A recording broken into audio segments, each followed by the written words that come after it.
You've had an interesting few years. Your son got very sick in the past few years. Yeah. Mac, his name, what was his full name? Mac. First name is McCanna, and everybody called him, we all called him Mac. Mm-hmm. Yeah. Oh, there he is, handsome guy. McCanna Anthony. Yeah, Mac was, he started playing drums when he was 9 years old, and he was just took to it right away. Just an incredible, he had just a natural talent. And played all the way through high school. And look how proud he looks right there. He's pretending to look like that, like kind of austere, you know? Well, is austere a word? Yeah, it is.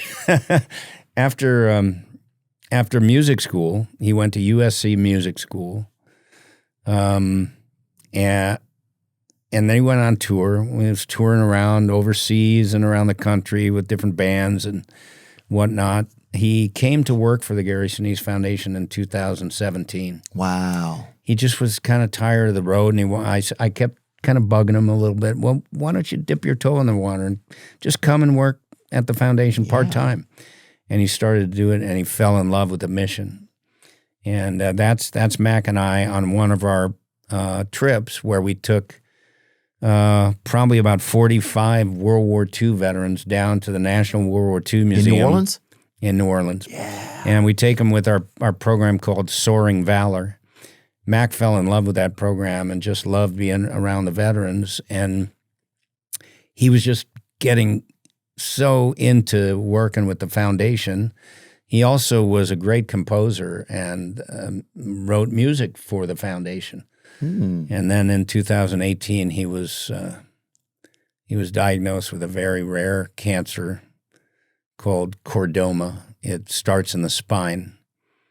And he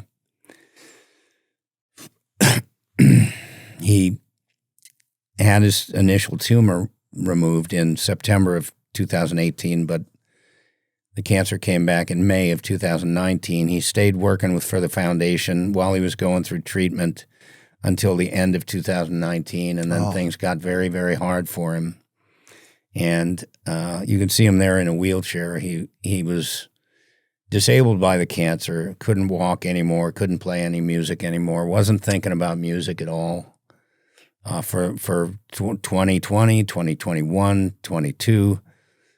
In early 2023, and this is a story that you see there that I posted on the Gary Sinise Foundation website about 6 weeks after he died. He worked for the foundation, and I wanted people to know that we lost one of our team, and people, I didn't talk about this for 6 years while we were going through it. We were just going through cancer and trying to fight it and hoping we would find some drugs that worked, and Mac tried 25 different drugs during a 4.5-year period, and nothing worked.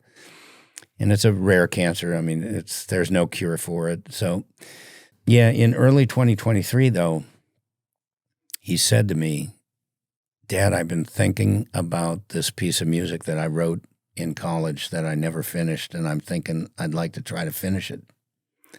And, he hadn't been thinking about music at all. When he said that, I was just like, I was so knocked out by that. I said, yes, do it. And so he teamed up with a couple of my band members who he knew. Mac was our number 2 drummer. If my guy, Danny Gottlieb, couldn't be there, Mac would play. Wow. He grew up around the band. He knew all the band. Everybody loved him. So he went to work with Dan Myers and Ben Lewis to start fleshing out this piece called Arctic Circles.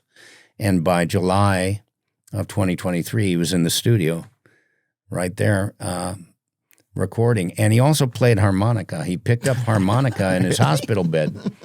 He couldn't play drums, so he picked up the harmonica and he started playing. And that's Mac playing the great American classic folk tune Shenandoah. Oh, yeah. With a string section behind him.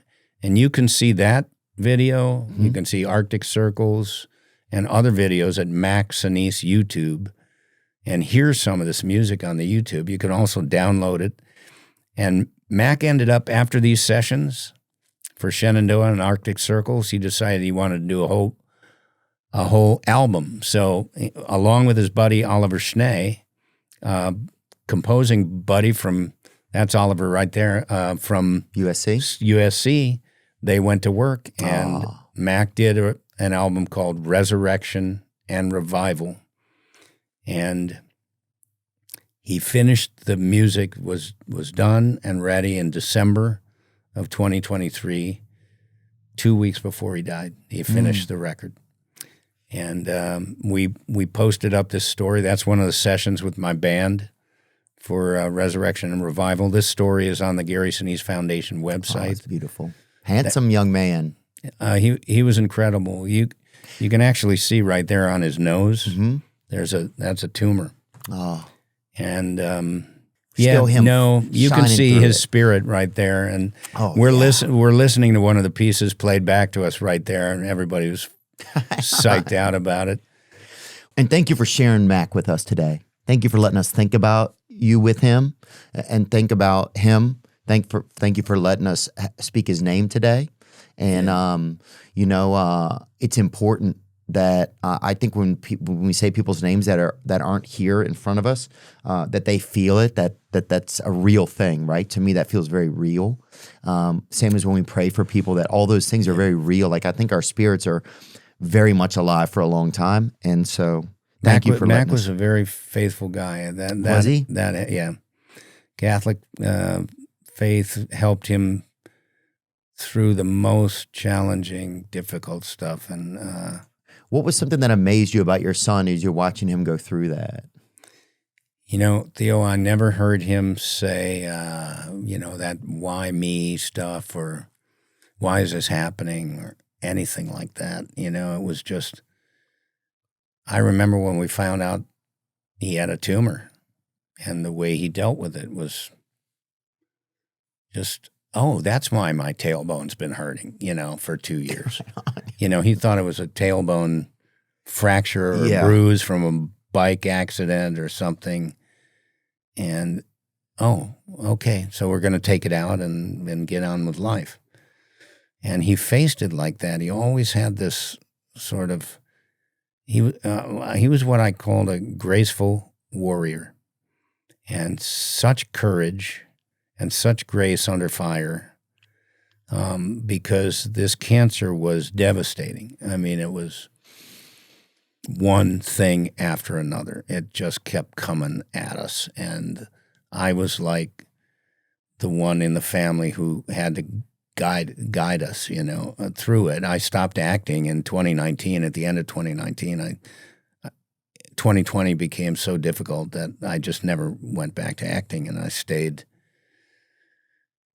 I just stayed in the battle, and he was the inspiration for everything. The way he courageously just faced it, and just took it on the chin, and took it in stride. And if we could keep him out of pain, and if we could keep him, from feeling too sick from the treatment and all that, he was just living. He was, he's in a hospital bed, and we had to hoist him up with a thing called a Hoyer lift, and you lift him out of the bed and put him in a wheelchair or whatever. Like one of those shrimp net things almost, which is crazy. Well, it's a sling. It's a sling that you put underneath him, and then you hook it to this arm, and then you crank it up, and it lifts him out of the bed. It's kind of cool. Almost like a stork. Yeah.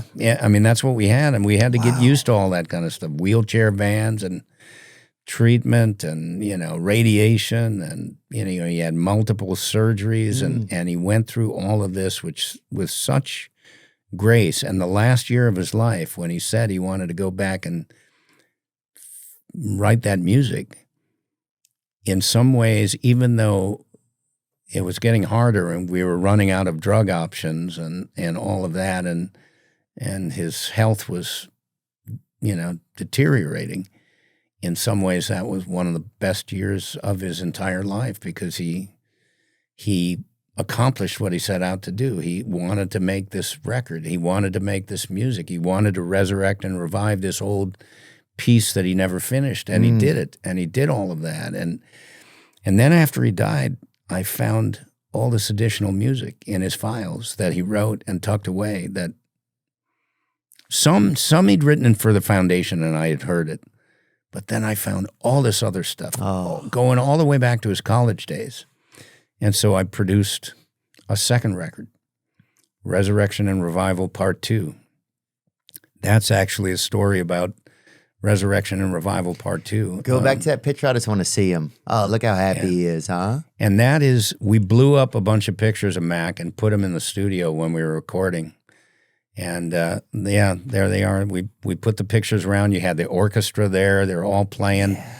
A lot of them played on the first record, And so we made a second record, Resurrection and Revival Part 2, which is a double vinyl album. And Mac wanted all the proceeds that came in. If people bought the vinyl album, he wanted those proceeds to go to the Gary Sinise Foundation. Wow.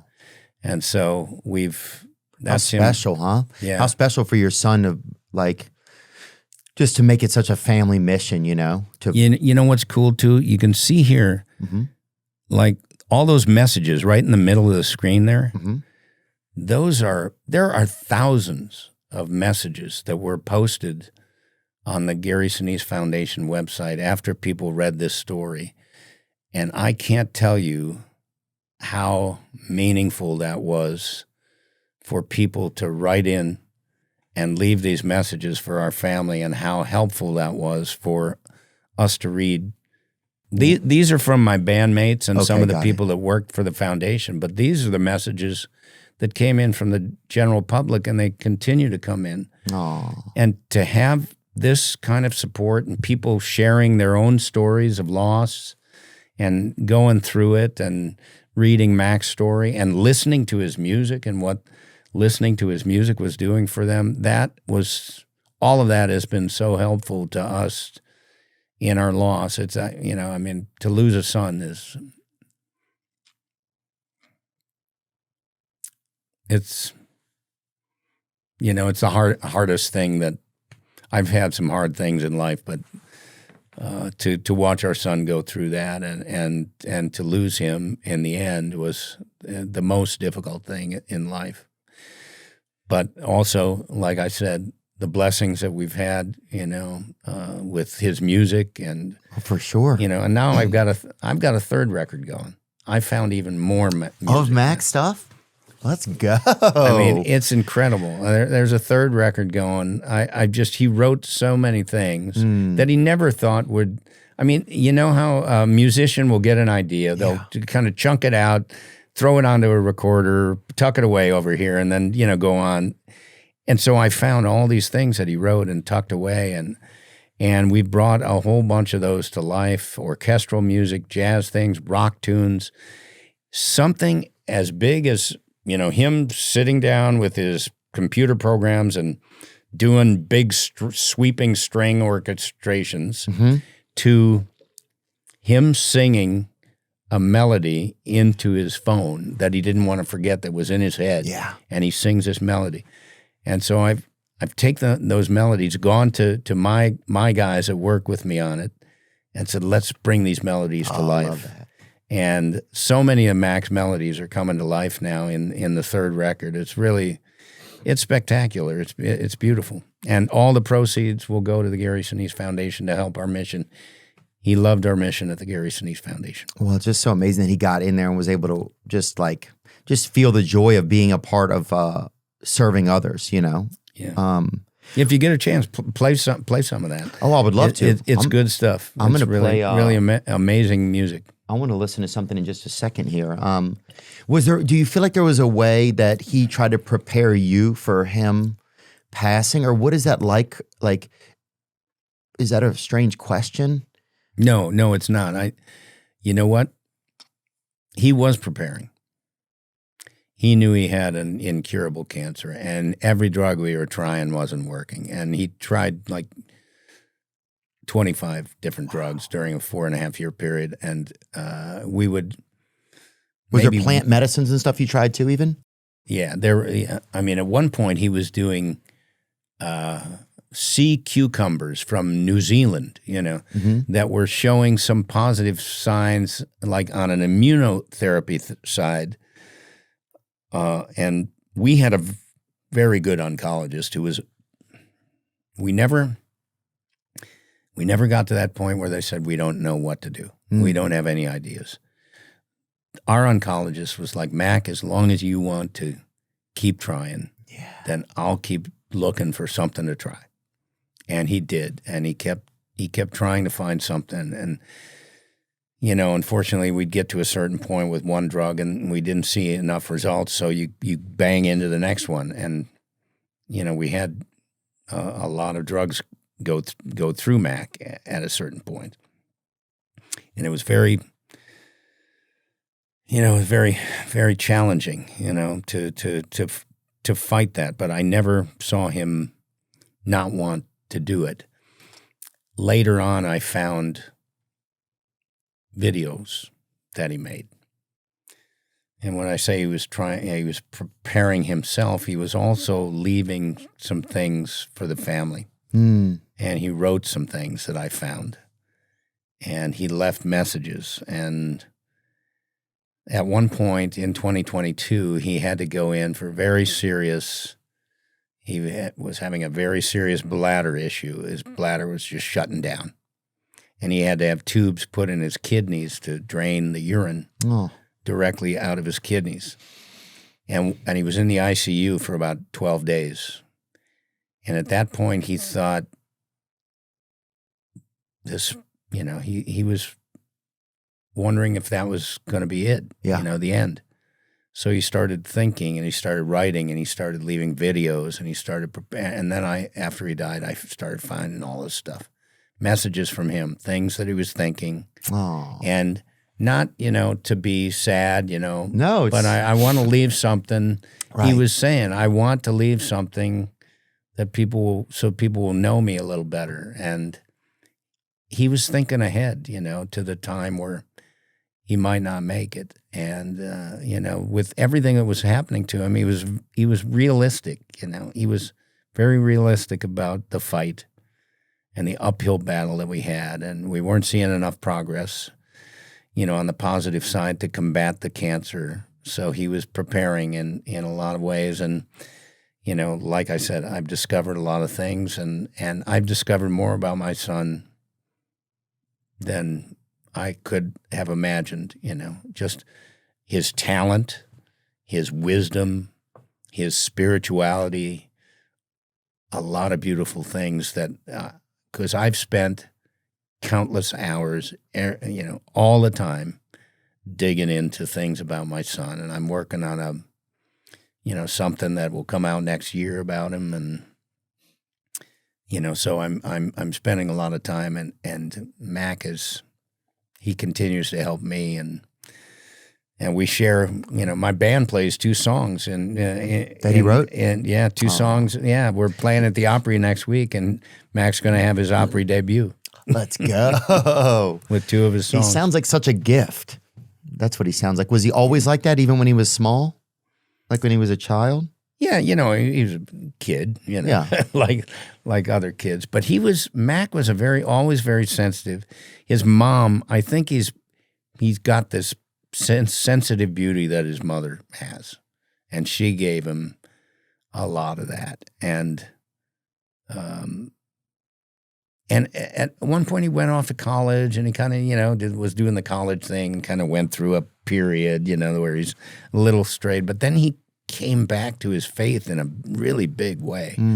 When he a couple years out of college, he was looking for something more than what he had.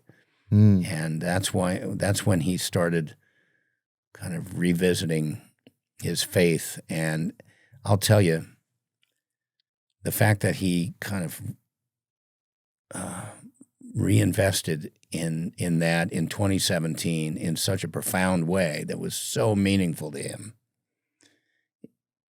The fact that he did that when he did was a gigantic benefit to his fight, because the following year he's diagnosed with this terrible cancer. And he has something inside to help support him. Yeah, and the timing couldn't have been better for that, for him to have that strength. And he always relied on that throughout the fight. Were you so proud of him? Oh.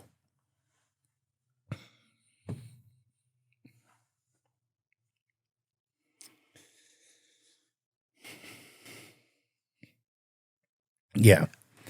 Could not be prouder of anyone. I'm proud of my kids, and our daughters are amazing. And through the whole thing, we were all heartbroken, of course, but our daughters were amazing through it all, and loved their brothers so much. And that's the three of them right there. Yeah, tell me about Mac's sisters if you have a minute. Yeah. Well, there's the one picture there. Where they're looking back at the camera. Yeah, that's cute. That's my daughter Sophie on the right, and then Mac in the middle, and then, that one there. And then Ella, the youngest. Ella's pregnant with her third child right now. Let's go, Ella. Somebody's knocking her up, huh? Whoa, dude, sorry. But we know how it happens. Okay, sorry. That's terrible. It's terrible. I'm just trying to make you laugh. laugh. And Sophie on the right, she's got 3 kids. Oh, he's got a big family. Mac loved his little nieces. My wife is amazing. That's her on the right there with Mac. We all have a very close relationship, and we all have helped each other through this very difficult time. No question about it. Just the value of family, of having people, in the beginning when you're going through a loss like that, I mean, we've all been through terrible loss, but this particular thing, in the beginning, you're all exactly in the same place at the same time. You're all crying every day, all the time. And then as time goes on, you start to manage your grief a little bit more. Just manage those moments. The moments sneak up on you and stuff like that. And sometimes they'll hit me, and, all of a sudden I'm in a very emotional place, and, my wife will just put her hand on my shoulder, whereas in the beginning she'd start crying herself, or my daughter would start crying. We'd all be crying at the same time. And you kind of help each other through those moments. You just know, okay, Dad's having a moment here with Mac, and we just have to help him through, And so you learn to process your grief a little better. And the thing I would say to anybody, is those beautiful memories that you have of somebody that you miss like that, and that you've lost, those are the things that sustain you, and you have to hang on to them. You can't, Mac, I know Mac doesn't want me to grieve and be sad and depressed all day long and miss him all day long and, all of that. He wants us to go on and live. And anybody that we love, that we lose, that's what they don't want us sitting around wasting a minute of time just not making the most out of the life that we have. And that's what we do to kind of celebrate and honor those that we've lost. We live on for them, and I know that Mac is proud of me and what I'm doing with his music. He's probably a little freaked out about it because I'm so obsessed with it, but he's also like, Dad, you took that little idea and turned it into something. I know.